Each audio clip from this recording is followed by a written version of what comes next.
আমি এমন একটা ভিডিও দেখলাম একজন প্রবাসী ভাইয়ের, যেটা আমার দিলকে কাঁদিয়ে দিল।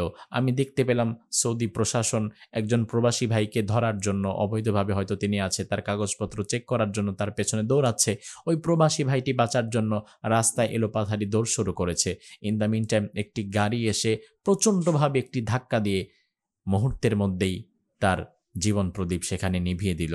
আসলে মূল বিষয় হচ্ছে ভাই, আপনার জীবনটা তো অনেক দামি, অনেক মূল্যবান। আপনি প্রবাসে গিয়েছেন, আপনার পরিবারটা আপনার দিকে তাকিয়ে আছে। পুরো পরিবারটা হয়তো আপনার অর্থে চলে। আপনার মা, বাবা, ভাই, বোন, ছোট বাচ্চা, স্ত্রী, সন্তান সকল মানুষের জিম্মাদারি নিয়ে তো আপনি প্রবাসে গিয়েছেন। আপনার কোনো ক্ষতি হোক, আপনি কষ্টে পড়ে যান, এটা কেউই চায় না। অনেক প্রবাসী ভাই আমাদের কাছে জানতে চান যে প্রবাসে অবৈধভাবে গেলে বা প্রবাসে যদি আকামা ছাড়া, ডকুমেন্টস ছাড়া লুকিয়ে চুকিয়ে থাকা হয়, কোনো কাজ করা হয়, তাহলে কি সেই ইনকাম বৈধ হবে কিনা? তো মূল বিষয় হচ্ছে, কেউ যদি প্রবাসে অবৈধভাবে যায় তাহলে এটা একটা প্রসেস। তবে অবৈধভাবে যাওয়াকে এটা আমরা অ্যাপ্রিসিয়েট করি না। এবং ইনকাম হালাল এবং হারাম হওয়ার জন্য যে বিষয়টা মূলত শর্ত, সে বিষয়টা আপনার যাওয়া আসার সাথে না। সে বিষয়টা হচ্ছে আপনি কোন ধরনের কাজ করছেন, সে বিষয়টা হচ্ছে আপনার ইনকাম হালাল অথবা হারাম হয়ে যাওয়ার জন্য শর্ত। কারণ আল্লাহ সুবহানাহু ওয়া তাআলা কোরআনুল কারীমে বলেছেন, ইয়া আইয়ুহার রাসূল কুলু মিনাত তাইয়্যিবাতি ওয়া আমালু সলিহা। ও আমার প্রিয় রাসূলেরা, আপনারা সর্বপ্রথম হালাল উপার্জন করুন, হালাল খান, এরপরে ইবাদত করুন। তার মানে হচ্ছে আমাদের প্রিয় প্রবাসী ভাইয়েরা, আপনারা যারা প্রবাসে আছেন, এই আয়াতটি তো আমাদের সবার জন্যই প্রযোজ্য। হালাল ইনকাম ব্যতীত আমাদের কোনো আমল আল্লাহ সুবহানাহু ওয়া তাআলার দরবারে অ্যাকসেপ্টেড হবে না। যার ফলে প্রতিটি মুসলিমের জন্যই হালাল উপার্জন অত্যাবশ্যকীয়, ফরজ একটি বিষয়। এখন আপনারা যারা প্রবাসে আছেন, যদি অবৈধভাবে যাওয়া হয়, সেটা অবশ্যই একটি গুনাহের এবং নিন্দনীয় কাজ হতে পারে। সেটা ভিন্ন মাসালা, ভিন্ন বিষয়। তবে আপনার ইনকামের উপরে এফেক্ট পড়বে কিনা, ইনকাম হারাম হবে কিনা, সেটার জন্য দেখতে হবে আপনি বেসিক্যালি প্রবাসে কী ধরনের কাজ করছেন। প্রবাসে যদি আপনি গিয়ে আলহামদুলিল্লাহ কোনো হালাল কাজ করেন, কোনো ভালো কাজ করেন, তাহলে আলহামদুলিল্লাহ আপনার ইনকাম হালাল হয়ে যাবে, তাতে কোনো সমস্যা নেই।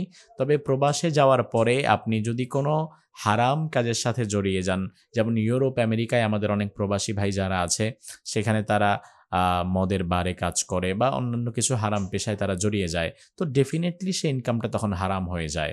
আর সবচেয়ে বড় বিষয় হচ্ছে, আ সৌদি আরব সহকারে বিভিন্ন দেশে যারা প্রবাসী আছেন, এখানে আকামার একটি সমস্যা হয়। ইকামার যেই কাগজপত্র, ডকুমেন্টস, এটার কিছু সমস্যা হয়ে থাকে।